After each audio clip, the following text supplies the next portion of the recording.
Hola, buenos días, maestros y maestras. A nombre de Editorial Esfinge, les damos la bienvenida a esta jornada de conferencias de maestros para maestros. Mi nombre es Ángeles Toledo, soy editora de Editorial Esfinge y me complace invitarlos a esta mañana a escuchar al maestro Samuel Ubaldo Pérez. Su formación académica es licenciatura en Pedagogía, tiene una especialización en docencia de la formación social mexicana, tiene una maestría en desarrollo educativo de la línea teórica pedagógica. Experiencia profesional: es profesor titular C del Cuerpo Académico Docencia de lo Sociohistórico del Área Académica número 5, Teoría Pedagógica y Formación Docente de la Unidad Ajusco de la Universidad Pedagógica Nacional, desarrollando las siguientes actividades. Es docente en el programa educativo de la licenciatura en Pedagogía en la línea sociohistórica y en el campo de docencia. Coordinador de la opción de campo Desarrollo Curricular para la Innovación en Escenarios Educativos Actuales, del Cuerpo Académico Docencia del Sociohistórico. También es miembro del Consejo del Programa Educativo Licenciatura en Pedagogía del Consejo Interno del Área Académica, Teoría Pedagógica y Formación Docente.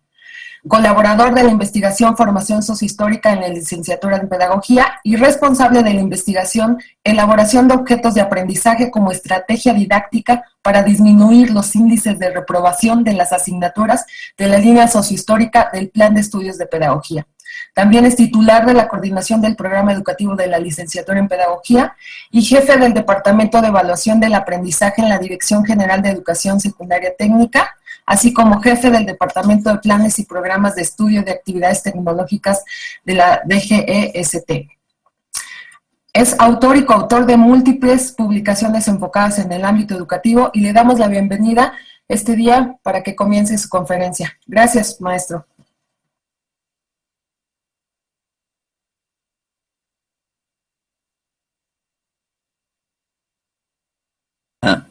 Profesor, su micrófono, por favor, si nos lo puede activar. Gracias. Les decía que le daban las gracias a Ángeles Toledo por la invitación a participar en estas jornadas de docentes para docentes y por la presentación que hizo de mí.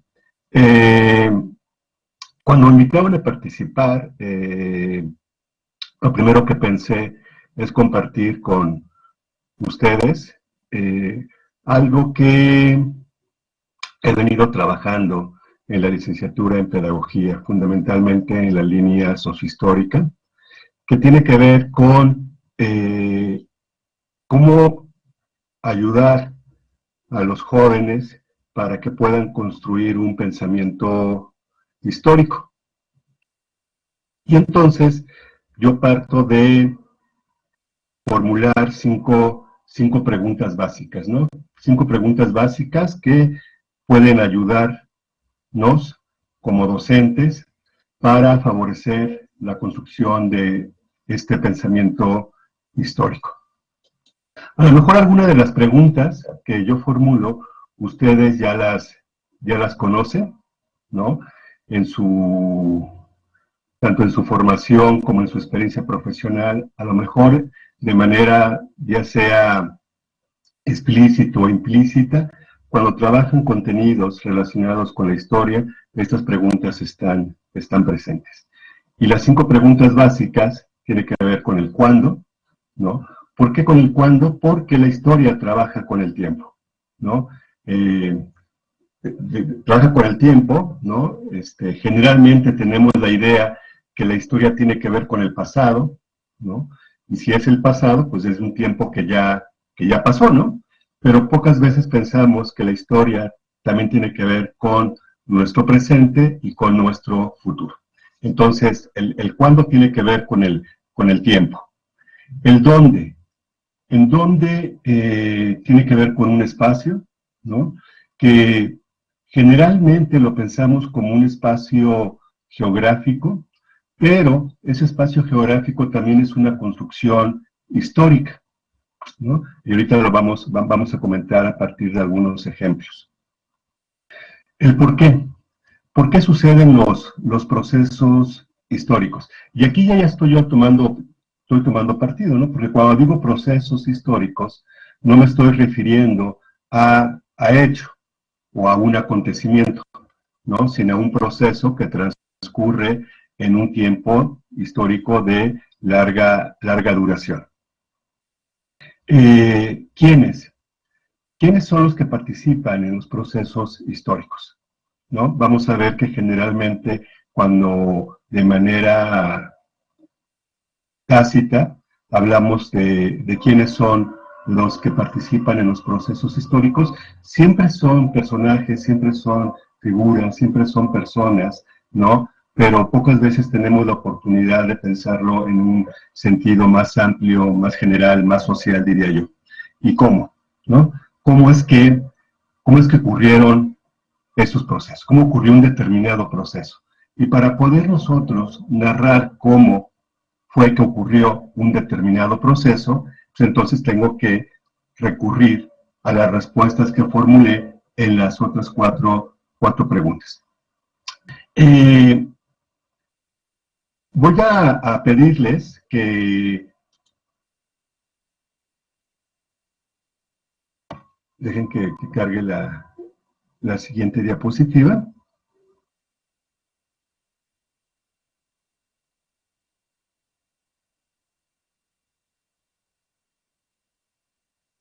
Ok, ¿no? Les decía que la pregunta de cuándo tiene que ver con el tiempo, pero nosotros tenemos que pensar que el tiempo puede tener dos grandes acepciones. Que la primera, y es la más generalizada, tiene que ver con el concebir al tiempo como un suceso cronológico, ¿no? Es decir, pensamos al tiempo como algo que tiene que ver con nuestra experiencia cotidiana, con nuestra vida cotidiana, ¿no? Y es el tiempo cronológico.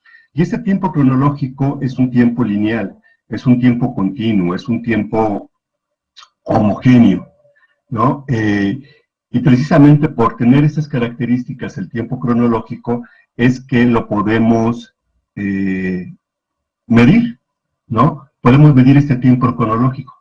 Entonces utilizamos ciertas unidades de medida por todos y todas conocidas, ¿no? Desde el más pequeño, desde la más pequeña unidad de tiempo, para medir el tiempo, que sería el segundo, hasta, ¿no?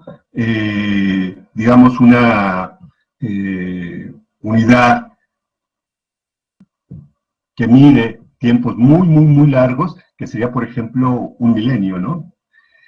Y además tenemos instrumentos para medir este tiempo, ¿no? Que sería el reloj, el cronómetro, los calendarios.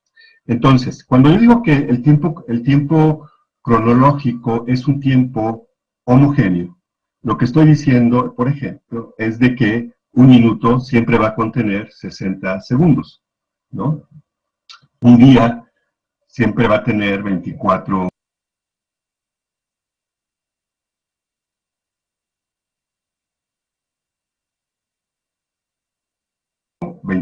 horas, 6 años, ¿no?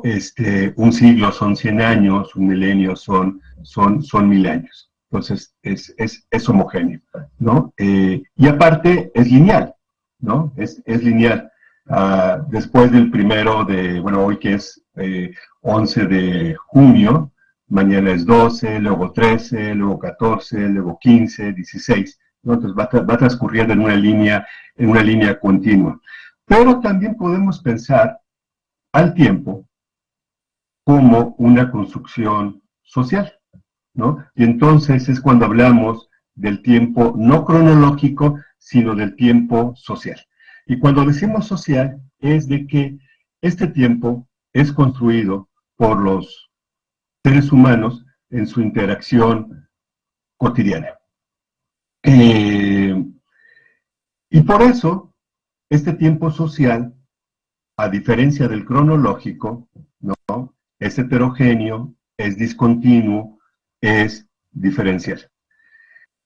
Y tenemos expresiones que nos hablan de que este tiempo social se puede ya sea contraer o se puede dilatar, es decir, se puede hacer que transcurra de una manera muy lenta que transcurra de una manera muy veloz, ¿no?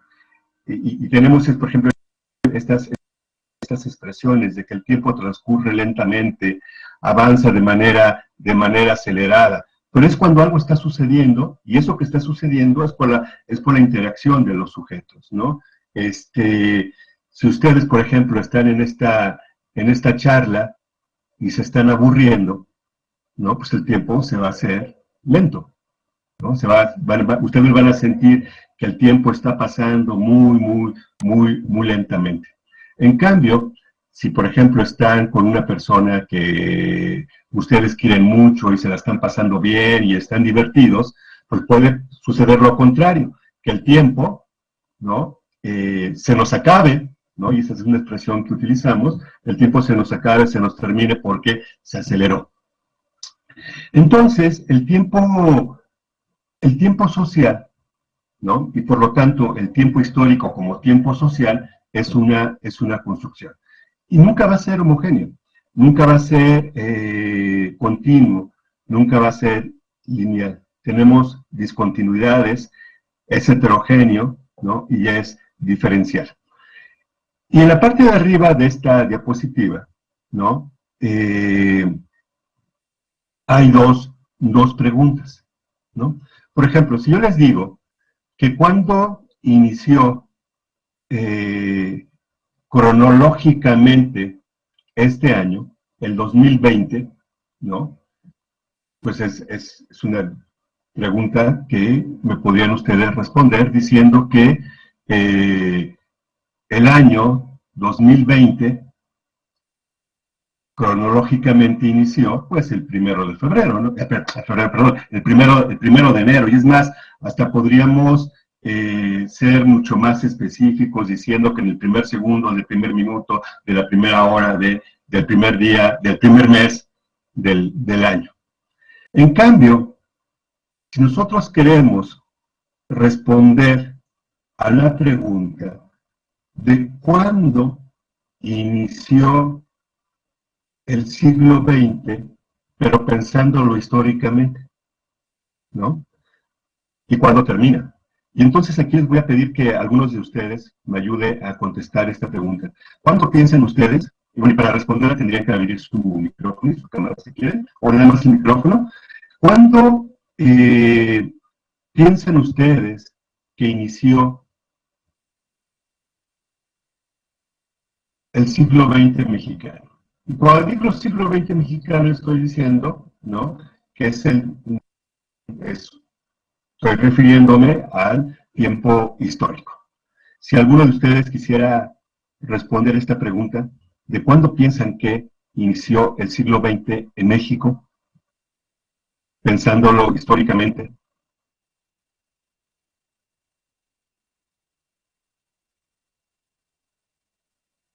¿Nadie se anima? Bueno, a ver, miren. Para responder esta pregunta, ¿no?, evidentemente tenemos que pensar en cuáles fueron los procesos históricos que han ocurrido en el siglo XX mexicano, ¿no? O sea, cuáles son los procesos históricos que en nuestro país, o sea, los procesos históricos más importantes, ¿no?, que ocurrieron en nuestro país en el siglo XX. Entonces, efectivamente, lo que podemos nosotros pensar y formular como respuesta es de que el proceso histórico más importante del siglo XX mexicano, ¿no?, del siglo XX en nuestro país, es la Revolución Mexicana. La Revolución Mexicana.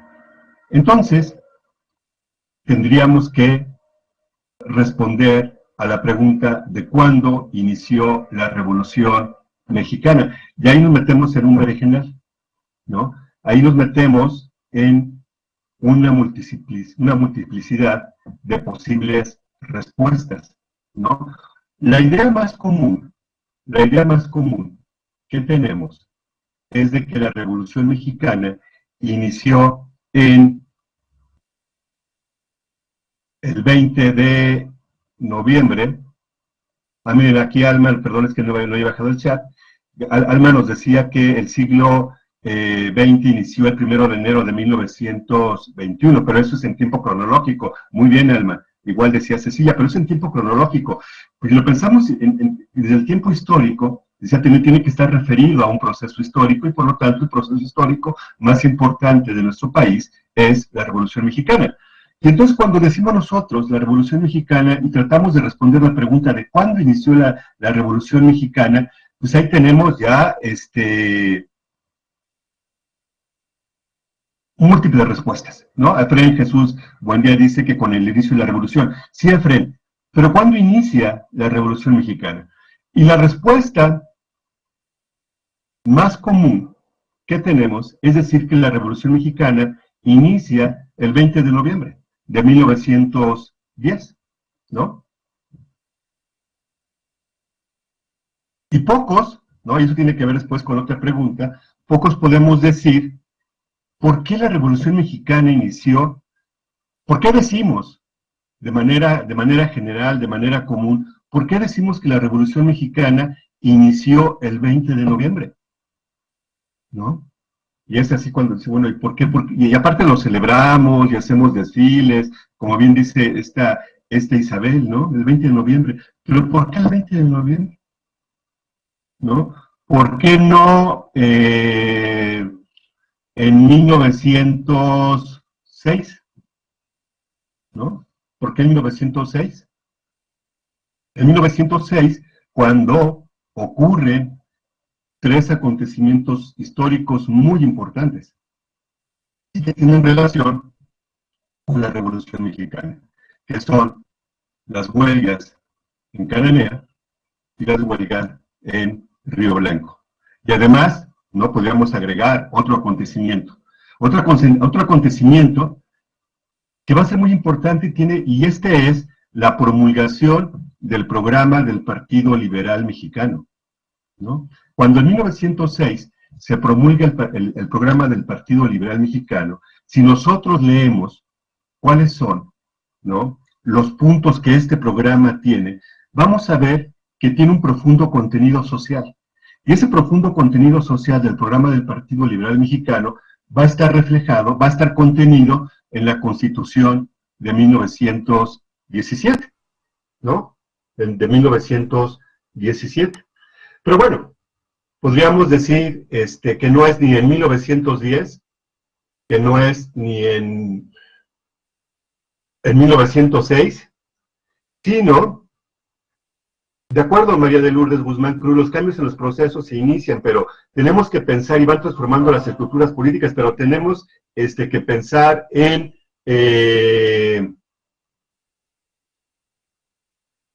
cuándo se inicia eso, porque decir que los cambios se inician así, cuando se origina un acontecimiento, pues la revolución como un proceso que efectivamente va a transformar profundamente a nuestro país, pues puede iniciar en él, ¿no? O como dice Efraín Jesús, ¿no? Con la entrevista a Díaz Grillman, ¿no? O podríamos decir que no inicia ahí, que inicia, ¿qué será? Con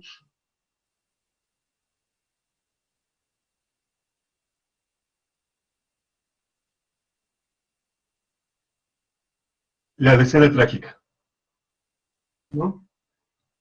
Con la toma violenta del poder por Victoriano Huerta.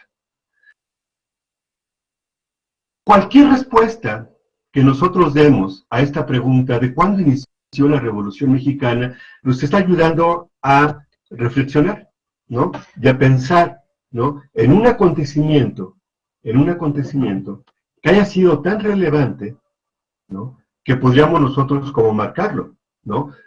Pero ya no es decir esta idea generalizada, que además, a ver, ahorita que me gusta mucho que participen ustedes, ¿no? ¿Por qué decimos que la Revolución Mexicana inició el 20 de noviembre?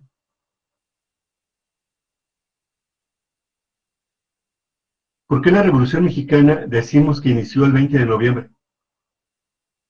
Si alguien pudiera contestar. A ver, Efraín Jesús está escribiendo y ¿Por qué tenemos esta idea generalizada que el 20 de noviembre? Fue la fecha fijada por Madero por el levantamiento popular. Ok, pero sí existe este levantamiento popular, el 20 de noviembre. Sí, sí las masas populares se levantan en armas en contra de el gobierno de Porfirio Díaz, ¿no? O sea, damos respuestas generales, ¿no? Es más, podríamos decir, a ver, la Revolución Mexicana inicia con la toma, ¿sí?, de Ciudad Juárez, con la toma de Ciudad Juárez. Podemos seguir nosotros formulando posibles respuestas. ¿Cuál va a ser la más, cuál va a ser la más, cuál va a ser la correcta? Yo diría que no hay ninguna respuesta correcta aquí, sino lo que tenemos son respuestas que tenemos que fundamental, ¿no? Que si Toribio Ortega inició la revolución el 14 de noviembre, pues tendríamos que decir quién fue Toribio Ortega, aquí estamos hablando de quién, ¿no? ¿Por qué? ¿No? Etcétera. Y después, si podemos marcar nosotros de cuándo inicia el siglo XX mexicano, ¿cuándo termina? ¿No? O sea, ya nos dimos cuenta que no inicia con el inicio cronológico, ¿no? Con el inicio, con el inicio cronológico, ¿no? Del 1 de enero de 1901. Y entonces podemos pensar también que el siglo XX mexicano, pensándolo históricamente, no termina el 31 de diciembre. Pero, si marcamos a la Revolución Mexicana como el proceso histórico más importante, entonces aquí la pregunta sería, ¿cuándo termina la Revolución Mexicana?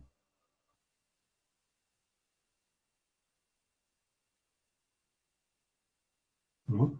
¿Cuándo termina la Revolución Mexicana? Y entonces ya tan solo formulando esta pregunta, nos damos cuenta que no podemos decir que termina, por ejemplo, en el Congreso en 1917 con la celebración del Congreso Constituyente en Querétaro, o que termina con la toma del poder por Álvaro Obregón. Porque estaríamos hablando de un tiempo muy corto, ¿no? Entonces, pensar en cuándo termina la Revolución Mexicana, ¿sí?, nos lleva a decir que esta revolución no fue únicamente, como nos lo enseñaron y tal vez nosotros lo enseñamos, ¿no?, nada más con la fase armada, sino la Revolución Mexicana se despliega en el tiempo cronológico, ¿no?, desde la fecha, desde el acontecimiento que nosotros marcamos como inicio, que puede ser, claro, tenemos que fundamentarlo, la huelga de Cananea, la huelga de Río Blanco, la promulgación del programa del Partido Liberal Mexicano, la toma de Ciudad Juárez, ¿no? ¿Y cuándo termina? ¿Cuándo termina?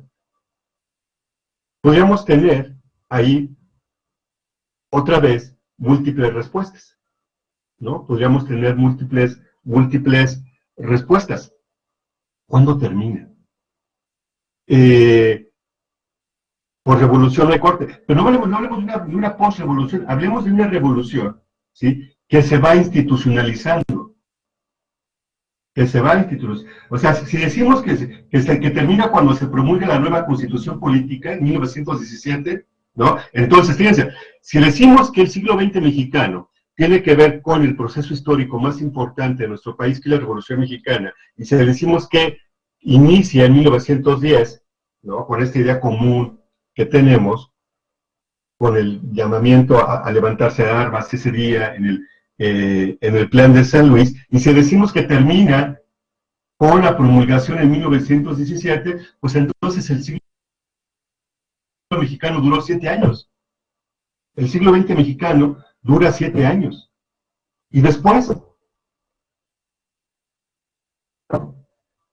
¿no? Entonces, pensar la revolución pensar la revolución, ¿no?, como un proceso histórico que va conteniendo diferentes fases, ¿no? Y que una fase tiene que ver efectivamente con la lucha armada, pero hay otra fase que tiene que ver que cómo esas demandas que se desplegaron en esta fase armada se van codificando primero en la Constitución de 1917 y después en una serie de leyes que van a reglamentar, por ejemplo, los 3 artículos que tienen un contenido social muy profundo, que es el artículo 3º constitucional, que es el artículo 27 y es el 123. Si decimos, por ejemplo, tomando el artículo 3º, ¿no?, y eso por mi formación, que efectivamente, bueno, ahí está en 1917, ¿no? Entre 1917 y, por ejemplo, 1921 no pasa nada. No pasa muy poco, ¿no? Va a ser hasta 1921, ¿no? Va a ser hasta 1921, en donde, cuando el Grupo Sonora toma el poder, con Álvaro Obregón como presidente, ¿no?, y que se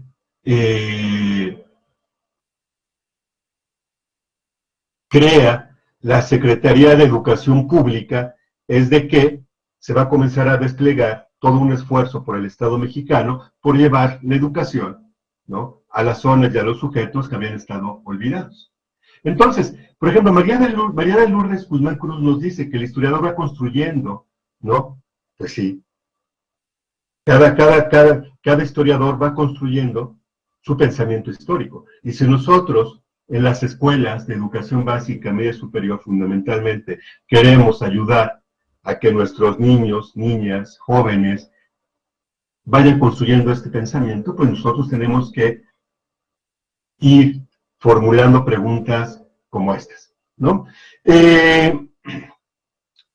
José Casal Méndez dice que, en su opinión, la Revolución Mexicana no ha concluido, pues no se ha visto un cambio. Ya, yo creo que sí, o sea, existieron muchísimos cambios. O sea, si pensamos, ¿no? Ya hablé yo, por ejemplo, del artículo 3º constitucional, y les hablé de la creación de la Secretaría de Educación Pública, les puedo hablar de la creación de la Escuela Rural Mexicana, de la creación de los maestros rurales, podemos pensar en cómo en el gobierno de Lázaro Cárdenas hay un cambio en el artículo 3º constitucional para decir que la educación que imparte el Estado será socialista, y podemos pensar en el plan para el mejoramiento y expansión de la escuela primaria en 1959, y podemos pensar con la creación de la CONALICTEC y el libro de texto gratuito, y podemos pensar en la creación del IPN, en fin, podemos pensar que de 1921, que se crea la SEP, hacia adelante, el Estado mexicano, el Estado que surge de la Revolución Mexicana, cambió, transformó, como ustedes lo decían, radicalmente la situación de educación en nuestro país, y así en otros ámbitos, Pero podemos marcar su término, ¿no? Y entonces uno podría decir que la Revolución Mexicana termina, por ejemplo, algunos dicen que la Revolución Mexicana termina el 1 de enero de 1994, ¿no? El 1 de enero de 1994, cuando es que entra en vigor el Tratado de Libre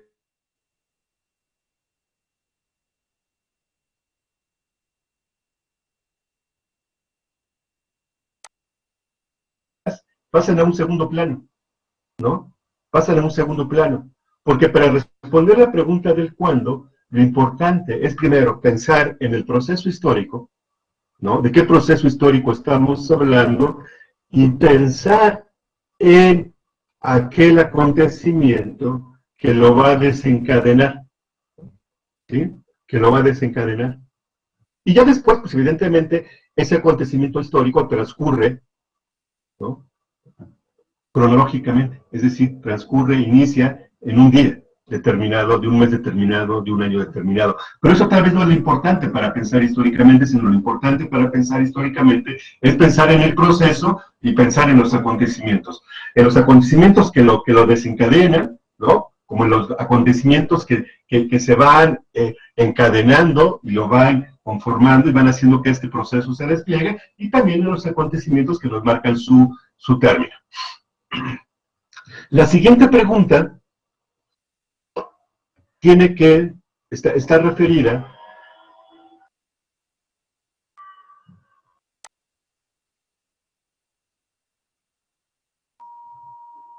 ¿a dónde?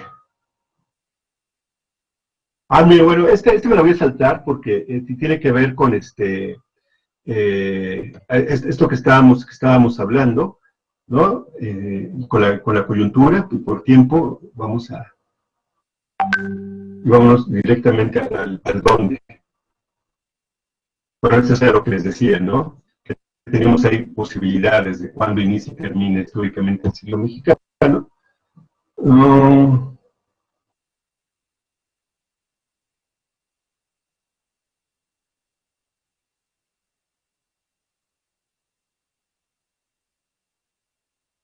A ver, ahorita que cargue, ya ahí está el espacio histórico.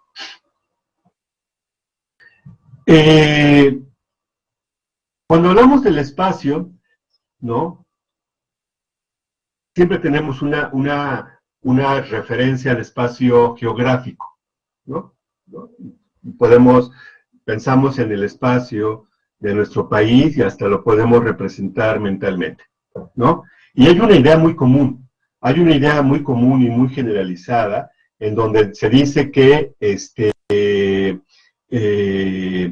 la forma que tiene nuestro país, ¿no? Que ustedes la están viendo aquí en la diapositiva, la forma que tiene nuestro país es la forma que tiene, por ejemplo, el cuerno de la abundancia, ¿no? Y entonces, el cuerno de la abundancia, esta imagen de que México es como un cuerno de la abundancia y por lo tanto tenemos muchas condiciones geográficas para producir una gran riqueza. Si lo pensamos desde las regiones ecológicas, ¿no? Porque toda la historia tiene un sustento material, y en este caso el sustento material en el cual se despliegan los procesos históricos, pues es la geografía, ¿no? La geografía de nuestro país. Y entonces, si nosotros vemos las regiones ecológicas, pues primero vemos que lo que predomina en nuestro país es lo amarillo, ¿no? Es el color amarillo. Y el color amarillo tiene que ver con desiertos, ¿no? El color amarillo tiene que ver con desiertos, tiene que ver con esta parte de la California mediterránea, y tiene que ver con elevaciones semiáridas meridionales, que son 3 regiones ecológicas, ¿no? Y que ocupan la mayor parte de nuestro país. O sea, la mayor parte de lo que es el territorio actualmente de nuestro país es esto que está en los tonos amarillos y ocres. Vámonos a lo de abajo, a los cuerpos de agua, ¿no? O sea, vemos que los cuerpos de agua en nuestro país, pues son mínimos, ¿no? O sea, ¿cuántos lagos grandes podemos nosotros encontrar en el territorio nacional? Pues bien poquitos, ¿no? Y obviamente en todas estas regiones de los desiertos, de la California mediterránea y de las elevaciones semiáridas, pues obviamente ahí no va a haber cuerpos de agua. Y después tenemos, ¿no? Hacia el sureste, tenemos tanto las selvas cálido-secas como las selvas cálido-húmedas, ¿no? Entonces, las regiones ecológicas de nuestro país son muy particulares, ¿no? O sea, lo primero es de que, pues, no son homogéneos, ¿no?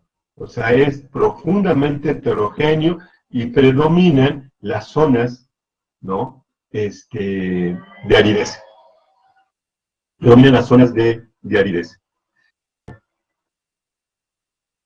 En estas zonas ecológicas se fue construyendo el espacio histórico del México prehispánico, ¿no? Y entonces ustedes ven esta delimitación espacial, ¿no? De las grandes zonas del México prehispánico, pues coinciden, ¿no? Con las zonas ecológicas. Tenemos los desiertos, tenemos las planicies centrales y tenemos las selvas, ¿no? Por eso hablamos de Mesoamérica, hablamos de Oasiamérica y Aridoamérica, ¿no? Y entonces, uno dice, a ver, ¿y estas zonas ecológicas, las anteriores, y estas zonas históricas del México prehispánico, tienen relación con la Revolución Mexicana? ¿No? Y la respuesta es, efectivamente, tiene relación con la Revolución Mexicana porque, ¿no?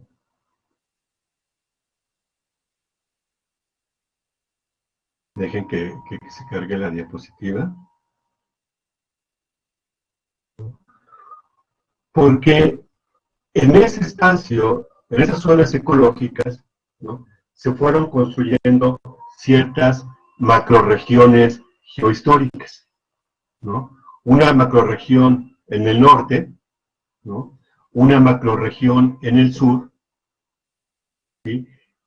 Las macroregiones del centro y zonas de transición. Y entonces ya tan solo pensar, viendo esto así, ¿no? Que estas macroregiones geohistóricas coinciden con las zonas geológicas, ecológicas y con estas zonas históricas del México prehispánico. Estas macroregiones, que yo digo que son macroregiones que existen actualmente en nuestro país, pues podríamos pensar que la parte, ¿no? de la macroregión norte comparten ciertas características, no únicamente geográficas, sino también históricas y culturales, que van a ser completamente diferentes a la de la macroregión del sur. Y es más, podríamos pensar, ¿no? Que los habitantes de la macroregión del sur comparten más cosas en términos culturales con el país del norte, ¿no? Con Estados Unidos, que con los habitantes de la macroregión del sur. Es decir, un habitante de Nogales, Sonora, pues poco tiene en común con un habitante de Campeche, y al revés, ¿no? Un habitante de Tuxtla Gutiérrez poco tiene en común con un habitante de Mexicali. Y la región del centro, ¿no? La región del centro que comprende los estados, por ejemplo, de Jalisco, Guerrero, la Ciudad de México, Puebla, el Estado de México, parte de Veracruz, Tlaxcala, Hidalgo, Puebla, ¿no? Aguascalientes, parte de Guanajuato, con sus zonas de transición, ¿no? Si pensamos en la Revolución Mexicana, pues vamos pensando, ¿no? Vamos construyendo un pensamiento histórico que decíamos que los habitantes de la macrorregión del norte poco tienen en común con los habitantes de la región del sur, pero también con las del centro. Entonces, si pensamos que es una pregunta posterior de quiénes son los que participan en la Revolución Mexicana, pues entonces diríamos, a ver, ¿no?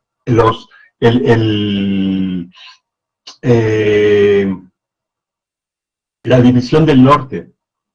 La división del norte, ¿qué tiene en común la división del norte con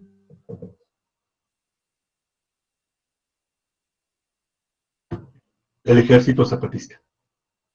¿No? Si se lo llevamos a sujetos, ¿Qué tienen en común Pancho Villa, Francisco Villa, con Emiliano Zapata?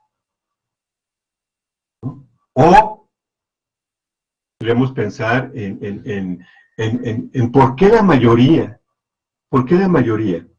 ¿no?, de los sujetos que van a destacar en el proceso de la Revolución Mexicana, ¿no?, que van a destacar, que van a tener un papel protagónico muy importante, tanto en su fase armada como en la parte de la institucionalización, son personas que vienen del norte, ¿no?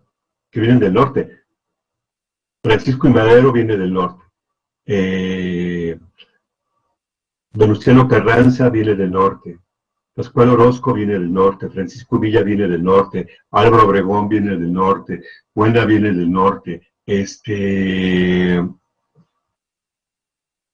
¿Quién más? Plutarco Elías Calles viene del norte. Adolfo de la Huerta viene del norte, ¿no? Entonces, el dónde va a ser es el preguntarnos dónde, ¿no?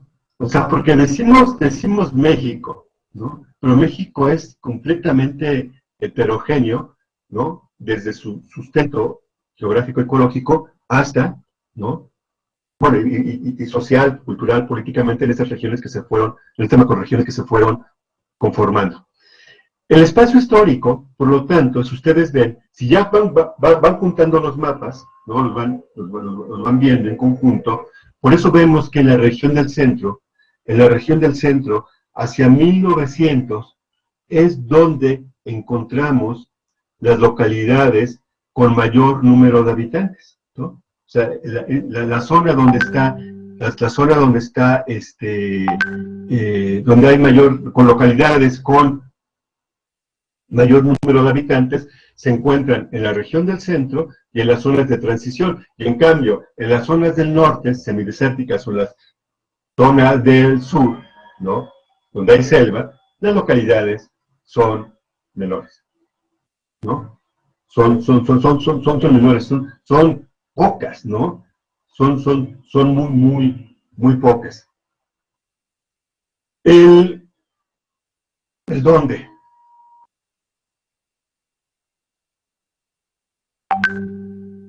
Y la siguiente, ¿no?, es hacerlo más heterogéneo todavía, ¿no?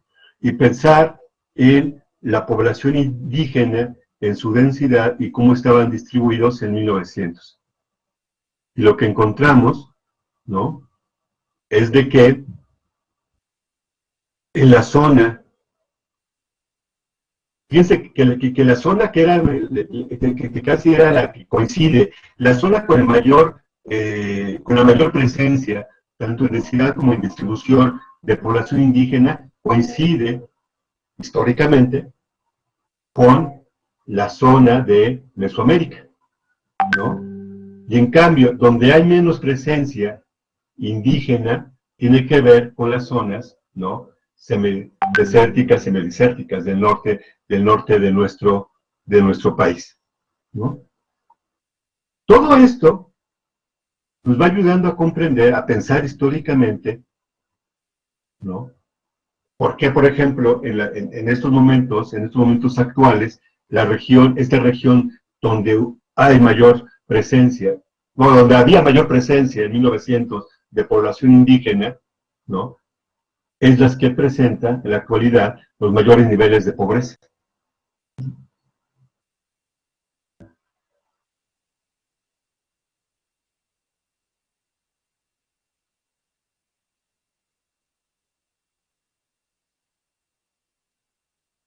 ¿Quiénes?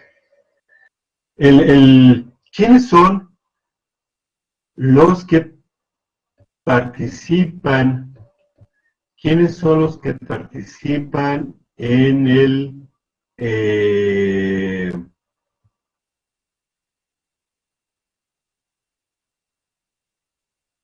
un proceso histórico determinado, ¿no?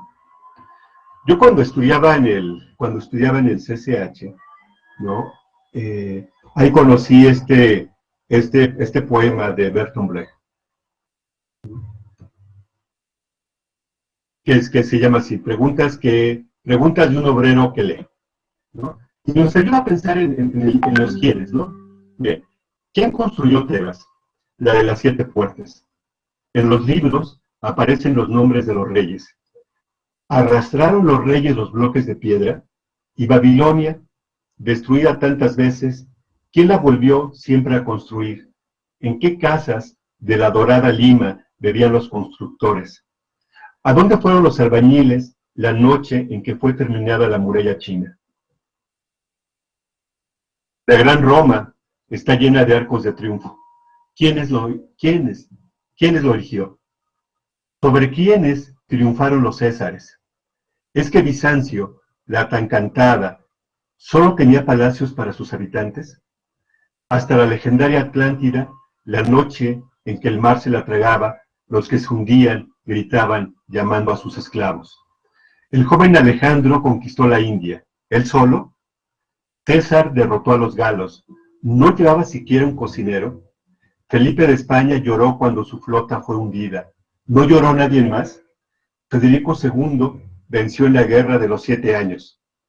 ¿Quién venció además de él?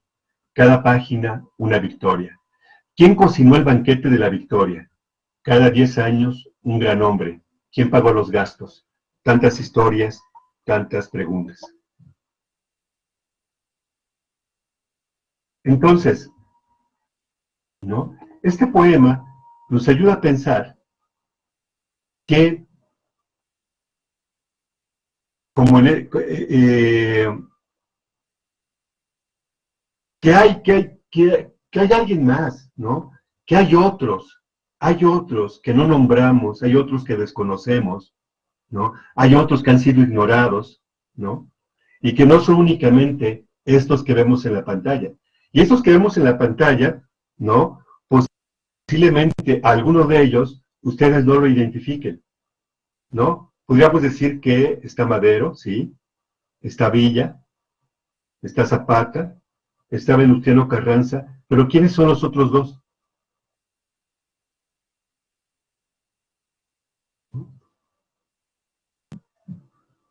Pues está Adolfo de la Huerta, perdón, Victoriano Huerta y Álvaro Obregón, ¿no? Que finalmente, ¿no? Miren, de los 6 que están aquí en esta diapositiva, en esta diapositiva que se ustedes viendo en la pantalla, 4 de ellos son asesinados, ¿no? El primero que asesinan es a Madero, después asesinan a Zapata, Carranza, después Villa, ¿no? A Victoriano Huerta nadie lo asesina, sino él se exilia, y a este Álvaro Obregón lo van a matar en 1928, ¿no? Y entonces ya no son únicamente, ¿no? Los 3 primeros, ya no es únicamente cuando decimos, ¿quiénes participaron en la mexicana? Bueno, está Madero, y está Zapata, y está Villa, pero también está Carranza, y también está el Obregón, y también está Huerta, y también están estos que vamos a ver ahorita, ¿no?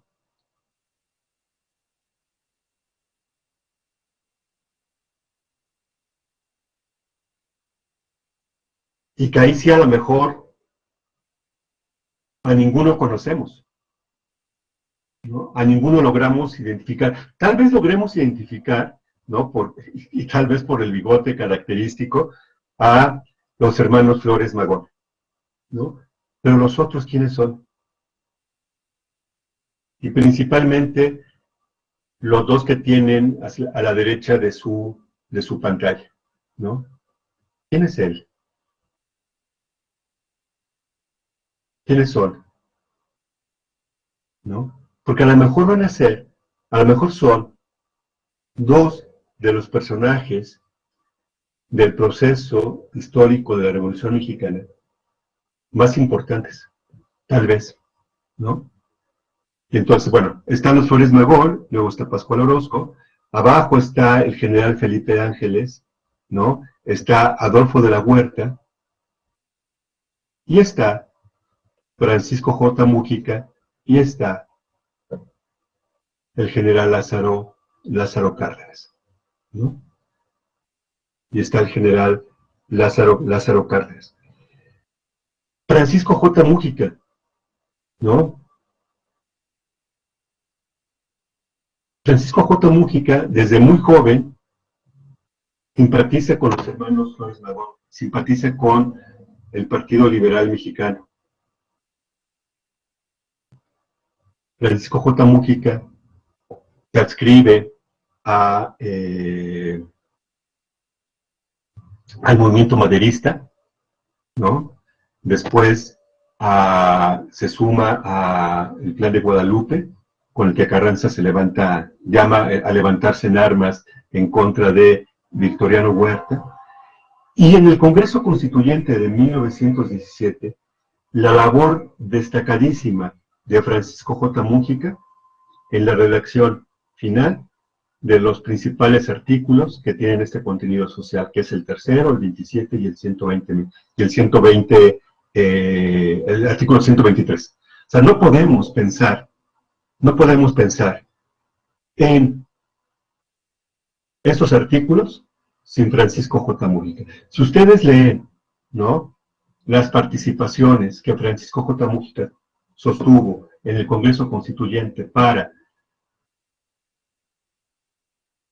definir que así quedaran los artículos, son sensacionales, ¿no? Y después, Francisco J. Múgica, ¿no?, tiene desavenencias con Álvaro Obregón, ¿no? Y finalmente va a establecer una relación muy estrecha, tanto de amistad como política, con Lázaro Cárdenas. A tal grado que cuando Lázaro Cárdenas llega a la presidencia de la República en 1934, su brazo derecho, podríamos decirlo de alguna manera, va a ser Francisco J. Múgica. A tal grado que quien escribe el manifiesto expresando la expropiación petrolera en 1938 es Francisco J. Múgica, ¿no? ¿Y cuándo hemos oído hablar de Francisco J. Múgica? ¿No? Se ignoró, no se tomó en cuenta, ¿no? Es más, cuando todos pensaban en 1939, 1940, que el sucesor de Lázaro Cárdenas debió de ser Francisco J. Múgica para darle continuidad a todas las transformaciones que hicieron en su sexenio. Igual, podemos pensar la división del norte, ¿no? Podemos pensar la división del norte sin la labor destacadísima del general Felipe Ángeles. Yo diría que no, ¿no? Y entonces van apareciendo, cuando formulamos la pregunta de quiénes, van apareciendo sujetos, ¿no?, que una cierta historia los fue ignorando, no olvidando, o sea, no es que se olvidara, no, los fue ignorando para que fueran otros los que aparecieran como los grandes personajes de este proceso. Y si pensamos que además los sujetos que hacen la historia, los sujetos históricos, sí son también, son particulares, pero son fundamentalmente sujetos sociales, ¿no? Son sujetos sociales. Que los vemos, por ejemplo, aquí, ¿no? O sea, ¿quiénes participaron en la historia? Pues participaron, por ejemplo, los indios yaquis, ¿no? ¿Por qué los indios yaquis participaron en la Revolución Mexicana? ¿Qué hicieron? ¿No? ¿Qué los convocó? ¿No? Los zapatistas, ¿no? Los zapatistas, que obviamente son diferentes, profundamente diferentes a los yaquis, ¿no? Que son diferentes a los de la División del Norte, ¿no? Y algo que, bueno, afortunadamente ya se está reivindicando es el papel de las mujeres en la Revolución Mexicana. Pero un papel en la Revolución Mexicana que trasciende este papel tradicional que siempre se le adjudicó, ¿no? Que fue el de la Adelita, que fue la mujer que acompañaba al combatiente, llevándole la comida, proporcionándole las condiciones para su descanso. No, las mujeres tuvieron una participación mucho más activa que eso, ¿no? Y empuñando las armas. Y podemos pensar también, ¿no? Además de estos sujetos, ¿no? O sea, ¿por qué los campesinos de Morelos? ¿Por qué los campesinos de Puebla? ¿Por qué los campesinos de lo que es la zona sur de la Ciudad de México de ahora? ¿Por qué los campesinos de la región del norte, de Guerrero, van a sumarse al ejército zapatista, ¿no? ¿Y por qué, no, los rancheros del norte se suman a la división del norte? Bueno, algo conocidísimo que es esto de cómo el ferrocarril, ¿no? El ferrocarril, precisamente que se construyó, las vías férreas que se construyeron en el Porfiriato, pues van a ser las vías férreas mediante las cuales los ejércitos revolucionarios del norte se van a desplazar. Y es más, miren, si ustedes ven el tipo de caballos que usaban tanto los zapatistas como los de la División del Norte son caballos diferentes. ¿Por qué? Porque las condiciones, ¿no? Las condiciones geográficas de la zona en donde se ubicó, donde se desarrolló el movimiento zapatista, pues son diferentes a las del norte, ¿no? Y entonces, hasta los caballos eran diferentes, ¿no? Los caballos del norte eran más pequeños, más achaparrados, más fuertes.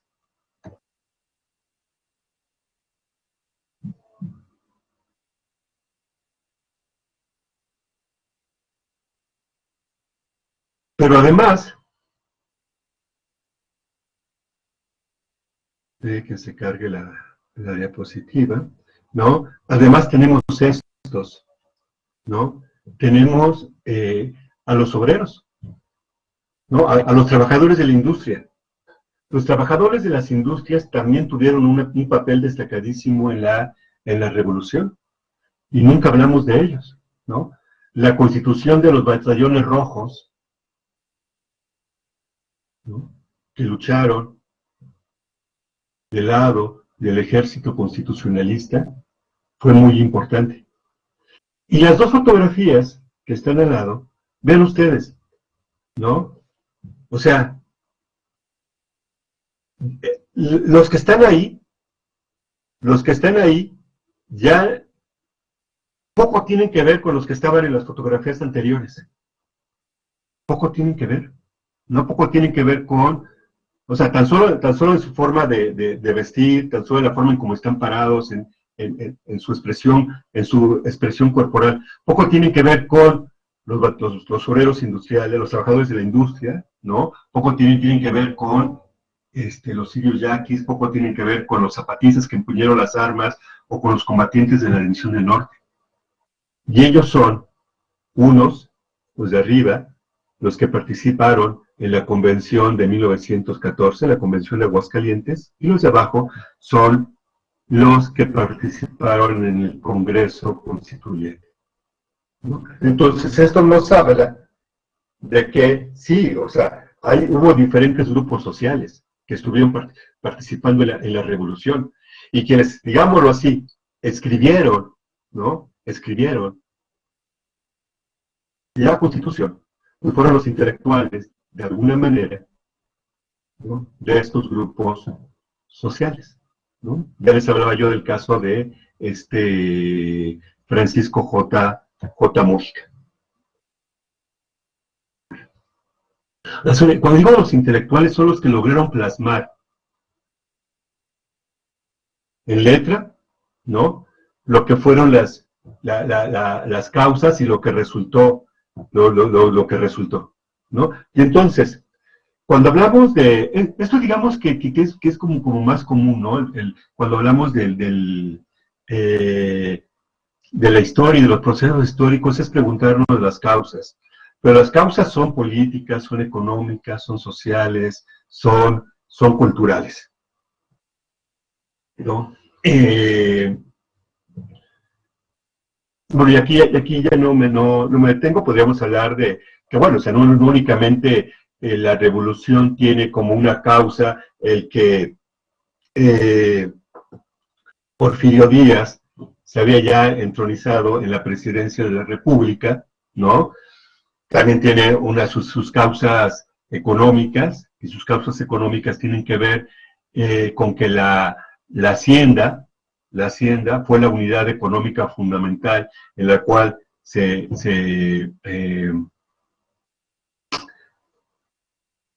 la unidad económica fundamental en el porfiriato, ¿no?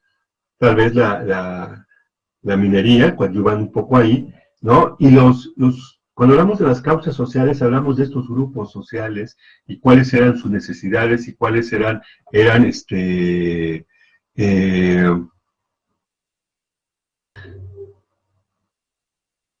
sus problemas, ¿no? Y también el aspecto de la cultura, ¿no?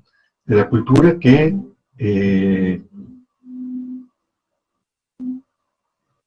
por ejemplo, cuando ustedes ven que algunos de o sea, ¿por qué algunos de los estandartes, algunas de las banderas, estandartes fundamentalmente de los ejércitos zapatistas, ¿no? Traían a la Virgen de Guadalupe, ¿no? Pues habla de la cultura.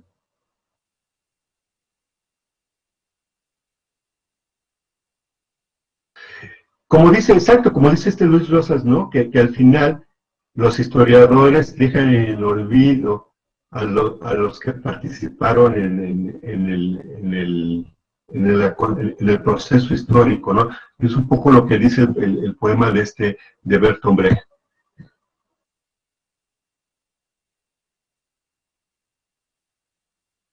La última, ¿por qué? No, o sea, sí hay causas, pero también hay consecuencias, ¿no? O sea, si hablamos de un proceso histórico, este proceso tiene causas, y las causas están referidas tanto al orden económico, al ámbito social, político y cultural, y sus consecuencias, ¿no? ¿Qué cambió? México, o sea, el México de finales de los años 50, ¿es el mismo de 1910? Pues evidentemente no. Hubieron grandes transformaciones, ¿no? Hubieron grandes transformaciones. Y entonces, ahí podríamos formular otra pregunta. Estas grandes transformaciones que ocurrieron en los años 20, en los 30, en los 40, en los 50, ¿hubieran sido posibles sin la Revolución Mexicana? Pues evidentemente no, ¿no? La Revolución Mexicana transformó radicalmente a nuestro país, ¿no? México no sería lo que es sin la Revolución Mexicana. Cambió, pero también se mantuvieron hay algunas cosas que se mantuvieron iguales, ¿no? Algunas cosas, ¿qué se mantuvo igual? ¿Qué fue lo que permaneció en el tiempo? Porque no cambia todo, no se transforma todo. Hay cosas que se mantienen, ¿no? Y entonces tendríamos que también dar cuenta de qué fue lo que se mantuvo.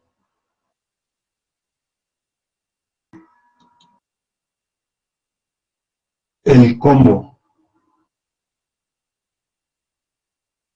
pero creo que es la última diapositiva.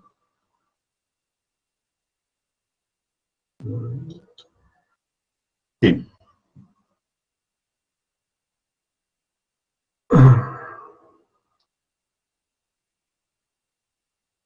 ¿No? ¿Cómo? ¿Cómo transcurrió la Revolución Mexicana? ¿Cómo?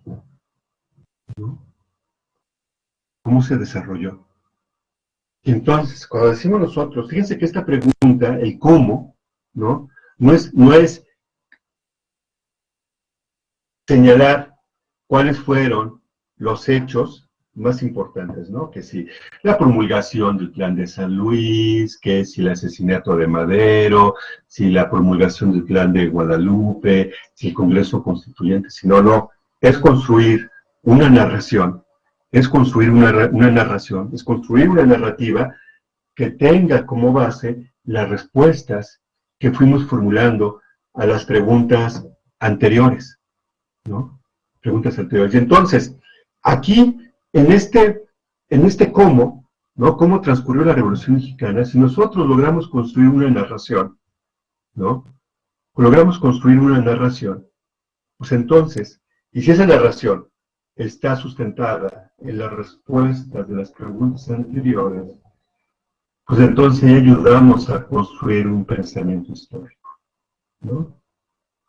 Y no a reducir los aprendizajes en las asignaturas de historia únicamente a la repetición de fechas, de personas, de personajes que algunos consideraron como meritorios, ¿no? Pero bueno, para responder a las preguntas y por lo tanto para construir esta narración de cómo fue que se construyó, tendríamos que decir, bueno, ¿con qué materiales? ¿No? Alguien lo decía, lo decía aquí en el chat, ¿no? Que cada historiador va construyendo, ¿no? Va construyendo una comprensión del proceso histórico, sí, pero ¿con qué la construye? Pues la construye con una serie de materiales, ¿no? No la construye con la palabra de los que fueron sus maestros, no la construye únicamente con un texto, ¿no? Sino la construye con materiales que son fuentes históricas, ¿no? Tal vez el primer pedagogo mexicano, no porque sea mexicano, ¿no? Y porque estudió pedagogía aquí en México, Enrique Rebsamen, él,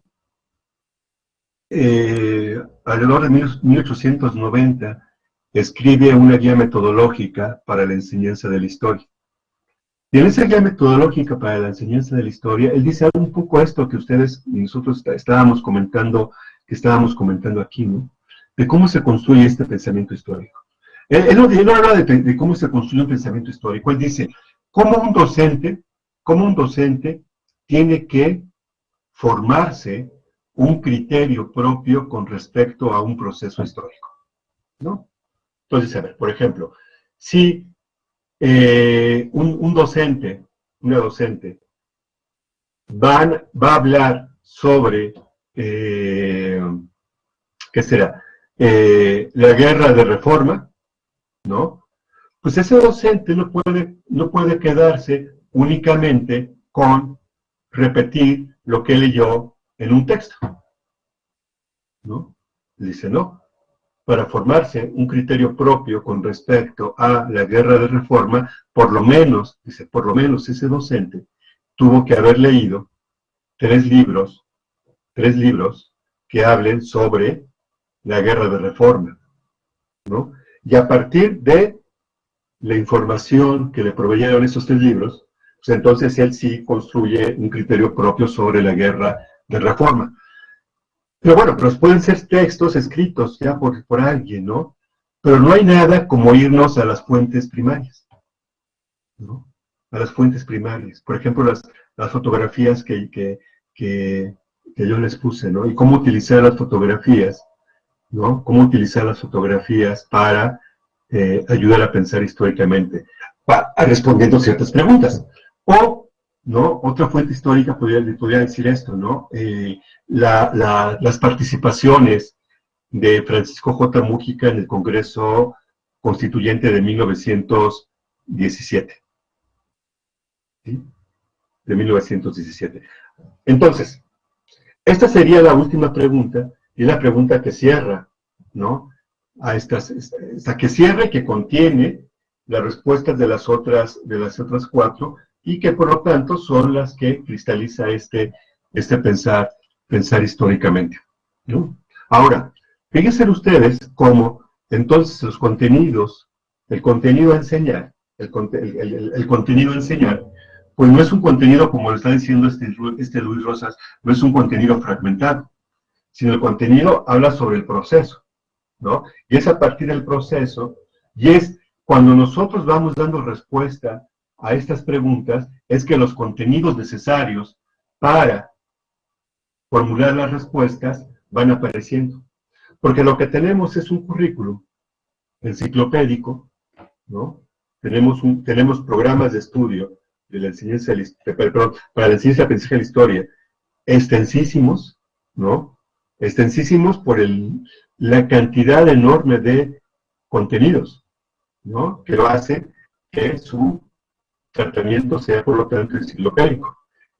Y en cambio, si vamos a hablar de la historia del siglo XX mexicano, pues centrémonos en procesos, ¿no? Centrémonos en procesos y pensando en estas preguntas, ¿no? Tal vez podríamos incorporar otras, ¿no? Acerca de hablar, por ejemplo, de las fases, ¿no? Por ejemplo, esto de la Revolución Mexicana. Cuando hablamos de la Revolución Mexicana, pensamos que fue solo una Revolución Mexicana, ¿no? Que fue solo una Revolución Mexicana, que esto que decíamos al inicio, que sí, inicia el 20 de noviembre de 1910 con el plan de Guadalupe, entonces, cuando matan a Madero, ¿no? Cuando en 1913 matan a Madero, uno dice, bueno, ¿y qué pasa? Bueno, es más, cuando Madero toma la presidencia, cuando Madero llega a la presidencia de la República, pues entonces, si la Revolución Mexicana tuvo únicamente como una causa política, pues entonces, cuando Díaz deja el poder, se exilia, Madero llega a la presidencia por elecciones, pues ahí se acaba la revolución, ¿no? ¿Tan? Pues no, la revolución siguió, ¿no? La revolución siguió. Y entonces, ¿qué pasó? ¿Qué pasó en la segunda mitad de 1913? ¿Qué pasó en 1914? ¿No? ¿Qué pasó en el año más difícil militarmente, que fue 1915? ¿Qué pasó en el 16? ¿Qué pasó en el 17? Y así, ¿no? Y entonces, esto nos ayuda a pensar que la Revolución Mexicana son no solo una, sino tal vez pueden ser 2 o 3 revoluciones. Una que tiene un carácter político, ¿no? Que es con la que inicia, ¿no? Después tiene otra fase que, si bien política, tiene que ver con el luchar en contra del dictador Victoriano Huerta, y después viene la fase social de la revolución, ¿no? Que es cuando el ejército zapatista y la División del Norte se enfrentan al constitucionalista. Que eso o sea, ¿por qué Zapata y Villa están luchando contra Carranza? ¿No? ¿Por qué? Bueno, ya nos pasamos del tiempo, ¿no? No sé si eso estaba indicado que terminábamos a las 11. Dice Arturo que no hay límite, pero o sea, no hay límite, Arturo, pero poquito antes minutos antes de las 11, ya algunos compañeros estaban diciendo que su constancia se las podían enviar, entonces como que ellos tenían la idea de que sí era las 11, ¿no? Bien, no sé si, como tenemos tiempo, alguien quiera formular alguna pregunta, ¿no? Como dice Ángeles, ¿no? Que tenemos tiempo para preguntas, no sé si para respuestas, ¿no? Pero entonces esta era la última diapositiva. Entonces, más bien, si alguien tiene alguna pregunta, pues podríamos intentar darle respuesta. El lineal nos menciona 3 revoluciones: la independencia, la reforma y propiamente la revolución en sí, ¿no? Por ejemplo, que sería una manera de trabajar la historia de nuestro país, ¿no? Fíjate que y esa pregunta, que, bueno, es esto que está comentando Efraín Jesús, buen día, de las 3 revoluciones que nos habla el Instituto de Estudios Históricos de las Revoluciones de México. Finalmente, las revoluciones son transformaciones, ¿no? Entonces ahí conectamos el pasado con el presente, ¿no? Porque esas 3 revoluciones, la independencia, la reforma y la revolución del siglo XX, pues son 3 grandes transformaciones. Y si el presidente actual de la República habla de la cuarta T y una cuarta transformación, pues entonces tendríamos que pensar esta cuarta transformación que tiene en común con las otras tres, ¿no? Con las transformaciones que propició la independencia, la reforma y la revolución, lo que conocemos como Revolución Mexicana. O si no tiene nada en común, ¿no?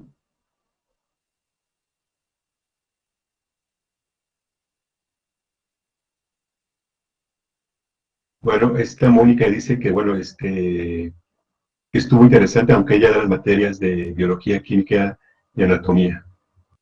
Fíjate que es que si trabajamos, por ejemplo, Andrea Muricumpo dice que ella da la materia de lectura, expresión oral y escrita. Eh,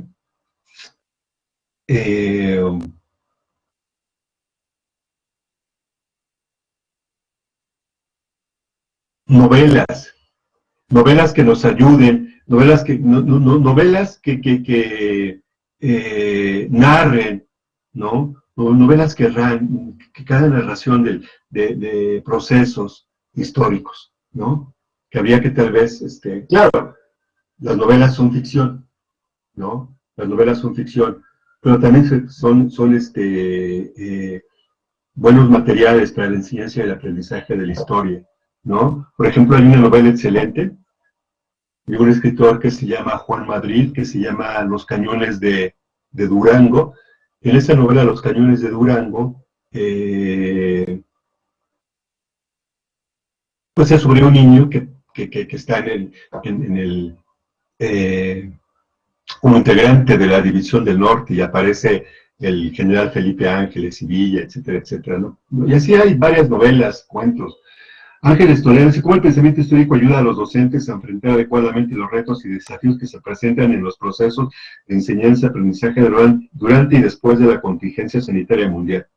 Pues no preparé una respuesta para eso, pero, porque no era el tema, ¿no? Pero, pensemos que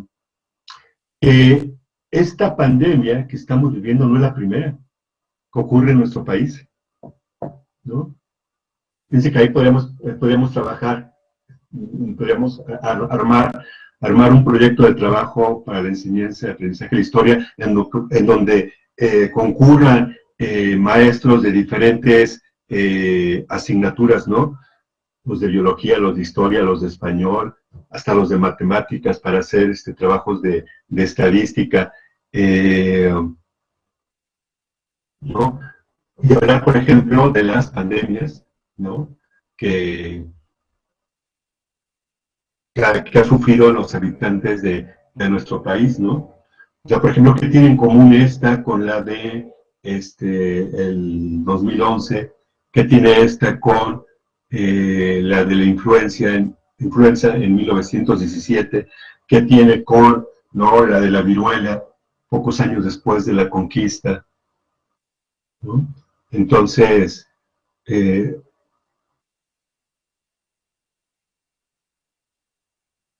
y alejarnos un poco, yo sí diría que alejarnos un poco de este lugar común, ¿no? Que nos habla de que la historia es maestra de la vida y que la historia nos puede dar respuestas. No, o sea, la historia no nos da respuestas para enfrentar nuestra vida cotidiana.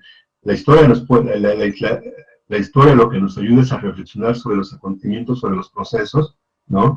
Y con eso, ¿no? Con un modo de pensar, más que darnos una respuesta, la historia nos puede ofrecer una forma de pensar históricamente en los procesos y por lo tanto nuestra vida cotidiana. Las novelas son también parte de la historia, como las de la etapa de la Revolución, sí, ¿no? Pero ¿por cuáles novelas de la Revolución Mexicana? ¿No? Y en sus diferentes etapas, ¿no? Por ejemplo, las novelas ¿cuál será la mejor novela que se escribió sobre la Revolución Mexicana? O un cuento. Ahora, algún cuento de Juan Rulfo que hable sobre la Revolución Mexicana. Por ejemplo, La sombra del caudillo, bien. Otro, que no sea La sombra del caudillo, que es la más conocida. ¿no? Ni se llevaron el cañón para Bachimba, por ejemplo.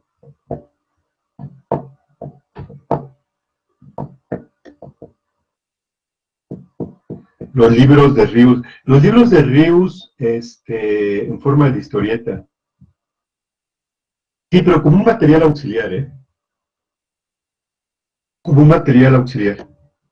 Que sería un poco como los libros de José Agustín, los de la tragicomedia mexicana, ¿no? Y entonces sí, volver a los textos, a las fuentes históricas que se conocen como de primera mano, ¿no? De primera mano.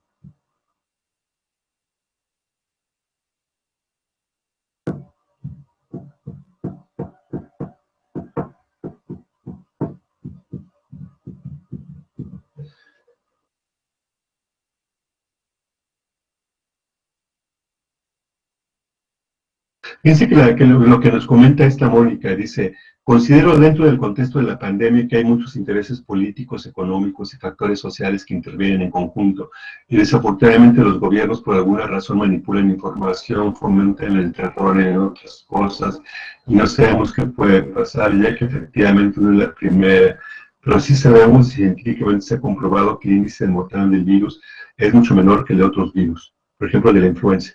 Ya nos hemos adaptado. Y cuando decimos, siempre tenemos esta capacidad de adaptación. No conozco el libro de ya de Manuel María Escoffi Cetina, que es sobre la historia de nuestro país y Yucatán. De Luis Rivero, La Revolución Villista, Patas de los Caballos. Sí, o sea, hay muchas, ¿no? Fíjense que este comentario de Mónica, ¿no?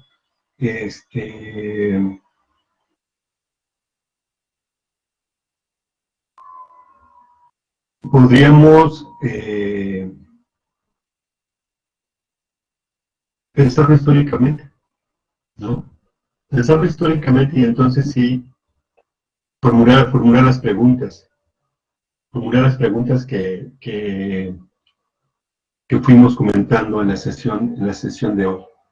Bueno, yo me gustaría seguir conversando con ustedes, ¿no? Me encantaría seguir conversando con ustedes. Ojalá exista la posibilidad de volvernos a encontrar en otro momento, pero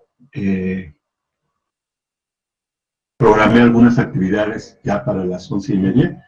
Entonces, pues muchas gracias por su presencia, ¿no? Muchas gracias por su presencia. Les agradezco mucho que hayan estado aquí, que hayan compartido algunos comentarios, algunas reflexiones, ¿no? Bueno, Ángeles dice que muchas gracias por su participación. No, gracias a ti por esto, Ángeles, ¿no? Bueno, pues fue un placer. Fue un placer. Les decía, ojalá y pues podamos ver en otra. Bueno, ver efectivamente en una videollamada, ¿no? Que no sea únicamente sus nombres los que aparezcan. Hasta pronto. Que tengan un excelente día.